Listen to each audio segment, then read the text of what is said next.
assisti Caçadoras de Recompensas da Netflix e pra quem não assistiu eu vou falar rapidamente do que se trata e pra quem já assistiu e tava esperando pra eu fazer esse vídeo, sim, eu vou falar sobre tudo que aconteceu de LGBTQ+, na série e repleto de spoilers. E aí, gente, eu sou o Pato e pra quem ainda não me conhece, eu estou sempre falando de filmes, séries e animações com conteúdo LGBTQ+.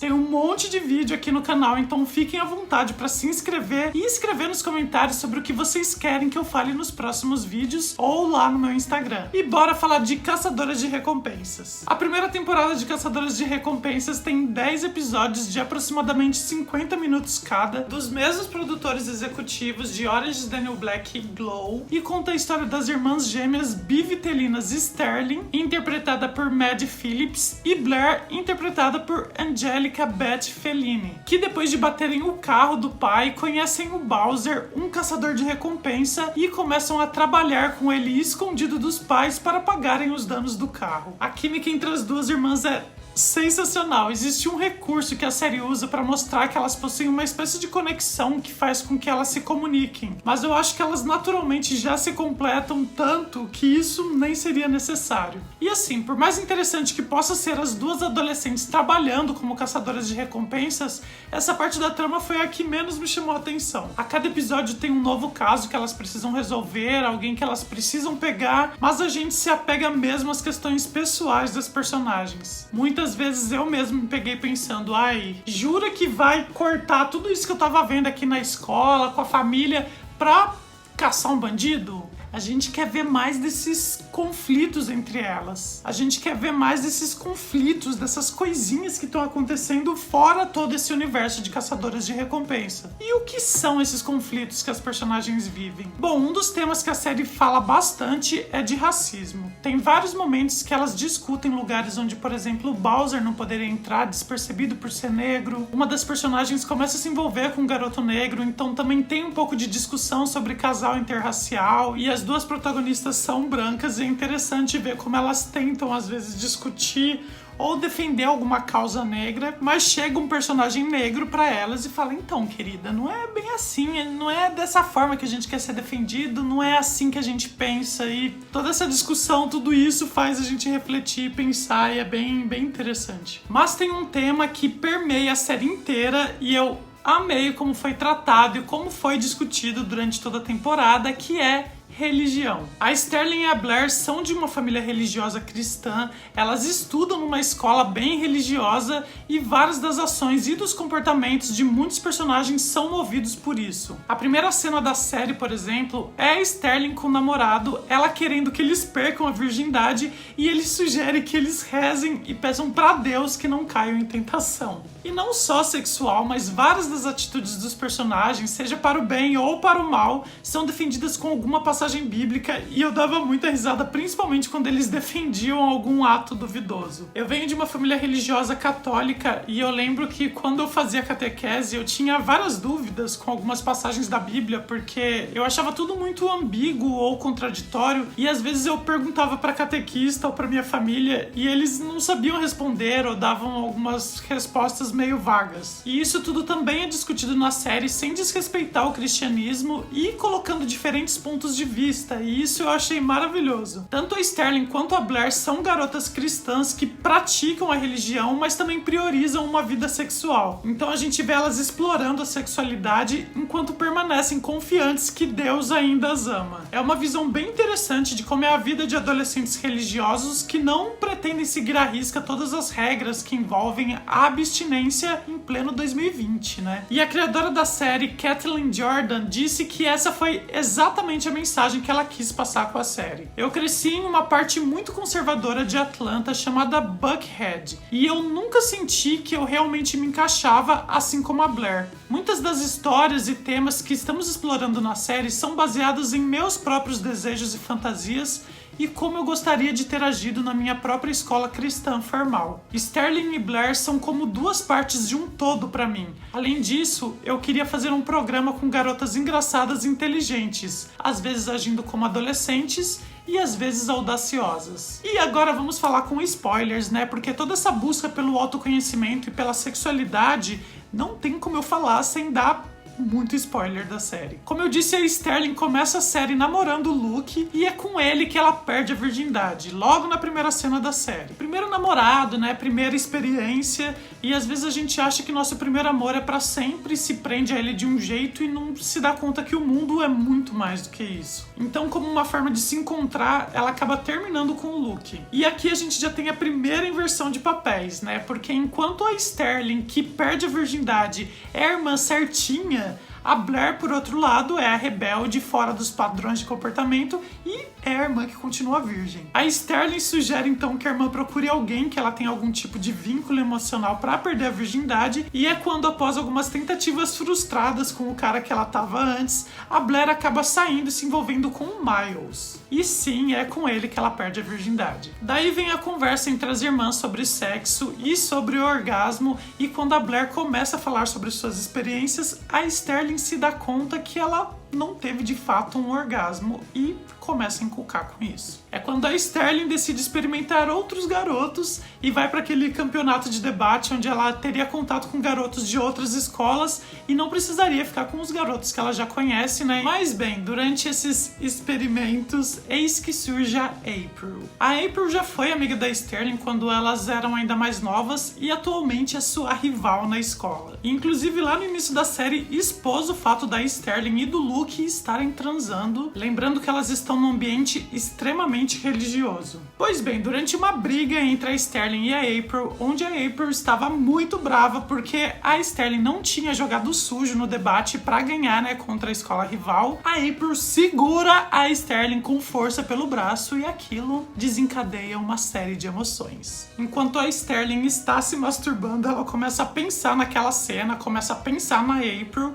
e isso faz com que ela tenha o primeiro orgasmo. Pensando em uma menina. Eu na hora fiquei com um misto de gritaria, né? Fogos, rojões e dúvidas, porque eu pensei, eita, pera, ela não conseguiu ter esse tipo de prazer com nenhum cara, mas só de estar pensando numa garota isso aconteceu. Será que ela é bissexual ou ela é lésbica? Me remeteu um pouco até a Love Victor. Eu fiz um vídeo aqui, inclusive, falando de Love Victor e a descoberta da sexualidade, e eu imaginava no início que ele fosse bissexual por estar com uma garota e depois com um garoto, mas ele só estava na fase de experiência e negação, e na verdade ele era gay. Ele se assume como gay, né? Mas eu já volto nesse assunto específico da sexualidade da Sterling, porque independente da sexualidade, ela estava interessada em uma garota agora. E no processo de tentar descobrir se o interesse poderia ser recíproco, ela dá umas investidas na April, e a minha parte favorita é quando, durante um trabalho de maquete que elas estão fazendo juntas, elas começam a falar sobre uma passagem específica da Bíblia que fala da Ruth e da Noemi. Duas mulheres que perseveraram juntas e conseguiram enriquecer juntas sem a necessidade de nenhum homem. Foi meio como uma forma da Sterling ver como a April reagiria a isso, já que na interpretação da própria Sterling, a Noemi e a Ruth teriam muito mais que uma amizade e seriam, na verdade, um casal. E depois eu fui dar uma pesquisada e realmente existem vários estudos e interpretações dessa passagem como se fosse um casal lésbico. Já que na tradução do hebraico da Bíblia, a parte onde diz Ruth se apegou a ela, essa palavra apegou também pode ser usada no sentido de casamento. E não só isso, tem uma passagem na Bíblia também que por acaso é muito usada em casamentos heterossexuais e é praticamente uma declaração de amor da Ruth pela Noemi. Disse, porém, Ruth: não me instes para que te abandone e deixe de seguir-te, porque aonde quer que tu fores, irei eu, e onde quer que pousares, ali pousarei eu. O teu povo é o meu povo, o teu Deus é o meu Deus. Onde quer que morreres, morrerei eu, e ali serei sepultada. Faça-me assim o Senhor, e outro tanto, se outra coisa que não seja a morte me separar de ti. Quer dizer...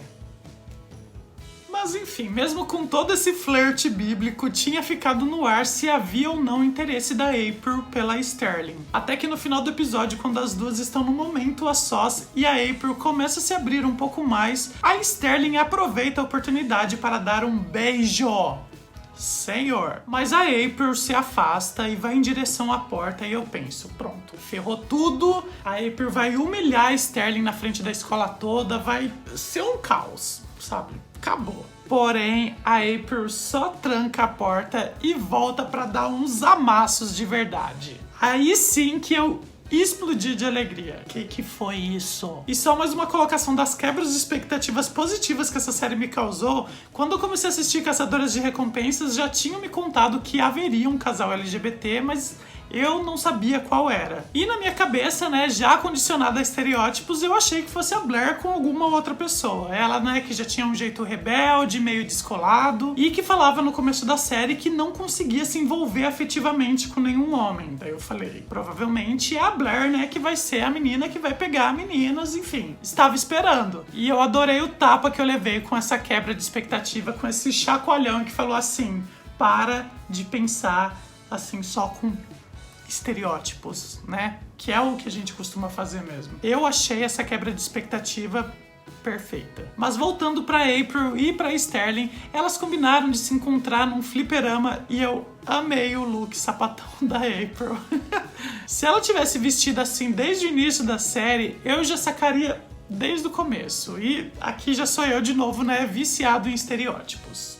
Que erro. Enfim, eu tinha dito lá atrás que não sabia se a Sterling se encaixaria como bissexual ou como lésbica, e a gente tem uma conversa das duas onde a April diz que se entende como lésbica desde criança. E eu amei a revelação, porém a Sterling fala que ainda entende que gosta de garotos e que está gostando da April agora, né? Então ela prefere não se rotular. E eu adorei isso também, porque a gente sempre está querendo saber se a pessoa é bissexual, se é gay, se é lésbica, se é pan. Parece que sempre tem uma cobrança pra gente ter que se encaixar em algum rótulo dentro de algum espectro da sexualidade, mas isso leva muito tempo e muitas vezes nem precisa disso. Hoje em dia, mais por uma questão política, é interessante quando as pessoas falam sobre a sua sexualidade. É uma forma de dar visibilidade para essas inúmeras letrinhas que estão dentro, né, do espectro da sexualidade e que muitas vezes são esquecidas. Quando eu falo de The Owl House aqui no canal e tem alguns vídeos, né, falando da sexualidade das personagens, eu acho ótimo quando a orientação sexual delas fica explícita e eu comemoro quando a criadora da série fala com todas as letras o que elas são justamente por isso. A gente dá representatividade e voz às pessoas que pertencem àquela determinada orientação sexual. E então a Sterling e a April começam esse relacionamento meio que escondido. Nem pra própria irmã, a Blair, a Sterling conta o que tá acontecendo. E daí eu já começo a encucar, né? Tá muito bom, tá muito bonitinho, vai dar ruim. E eu tava apostando que ia dar ruim justamente quando a April descobrisse que a Sterling é responsável pelo pai dela ter ido pra cadeia. Vai cair essa bomba aí em algum momento. Lá no começo da temporada, uma das primeiras missões da Blair e da Sterling como caçadoras de recompensa foi capturar o pai da April, que estava sendo procurado por ter saído com uma prostituta e espancado ela. Tava tudo armado para que esse fosse o climão que culminaria no desentendimento entre as duas. Porém, rodou a temporada inteira, a April não descobriu que a Sterling estava envolvida nisso, né? Provavelmente vão deixar pra segunda temporada pra mais tretas rolarem. Porque na primeira temporada o climão que teve tem a ver com outro aspecto na relação delas. Algo até mais próximo da realidade cristã, né? Que é sair do armário. Estava tudo bem entre as duas enquanto elas estavam escondidas, mas a Sterling insistiu para que a April se assumisse e elas pudessem andar de mãos dadas na escola. Pensando aqui de forma utópica, isso seria perfeito, seria lindo, mas a realidade não é bem essa. Não é todo mundo que aceita, não são todas as famílias que aceitam bem isso, porque a sociedade ainda é muito preconceituosa e conservadora. Eu adorei quando a April pediu pra Sterling dar motivos pra ela se assumir e a April rebateu todas como se elas estivessem num debate. Como, por exemplo, quando a Sterling fala que a April está preocupada com a opinião dos outros, mas tem muitas pessoas que as amam incondicionalmente. E a April rebate dizendo que amam contanto que elas sigam as convenções amorosas dessas pessoas. A Sterling fala que os pais irão entender, mas os pais de uma são diferentes dos pais da outra, e a April fala que os pais delas são intolerantes. No final, a Sterling até defende que nunca tantas pessoas se assumiram nos dias de hoje, né? E a April fala que mesmo assim, ela ainda ouve diariamente na escola várias pessoas falando a palavra viado. Ou seja, por mais que muitas pessoas ainda estejam se assumindo, ainda existe muita homofobia. E são todos questionamentos que realmente precisam ser pesados e precisam ser refletidos. Seria lindo se todo mundo pudesse se assumir e viver sua sexualidade sem medo, mas enquanto não há uma segurança de que você será bem aceito em casa, o melhor a fazer é criar uma independência financeira e se emancipar antes de se assumir. É péssimo isso, mas é para a própria segurança da pessoa e isso é diferente para cada um. Só você sabe se é ou não o momento de se assumir. E a April viu que não era o momento dela e elas acabam terminando no final da temporada. A Sterling, abalada pela situação, acabou dizendo pro Luke que sente saudades de estar com ele porque as coisas eram mais fáceis e sim, né, estar num relacionamento hétero é 1 milhão de vezes mais fácil, mas não é porque é fácil que é o certo e que te fará feliz. E a série terminou com um monte de plot twist sendo despejado na nossa cara, né? Primeiro com as gêmeas descobrindo que a mãe delas tinha incendiado uma clínica de aborto quando era mais nova e estava sendo procurada, né? Com recompensa, inclusive. Depois a gente descobre que, na verdade, a mãe delas tem uma irmã gêmea e que foi essa irmã gêmea a incendiária. E no fim a gente descobre que a Sterling não é irmã da Blair, que na verdade ela é filha da irmã gêmea do mal. É tipo, esse último episódio parecia novela mexicana, né? O tamanho das reviravoltas e as coisas que a gente ia descobrindo. E, enfim, um monte de loucura que a gente só vai descobrir se a série for renovada por uma segunda temporada. E eu particularmente torço por uma renovação, principalmente pra saber o que vai dar entre a Sterling e a April, porque como eu disse, né, dentro desse universo de caçadoras de recompensas, o que mais me chamou a atenção, o que mais me interessou nessa série foi justamente essa discussão de religião e sexualidade. Digam aí nos comentários o que vocês mais gostaram na série. E tem mais o que dizer? Não tem mais o que dizer. Nos vemos então no próximo vídeo. Beijo do Pato e tchau!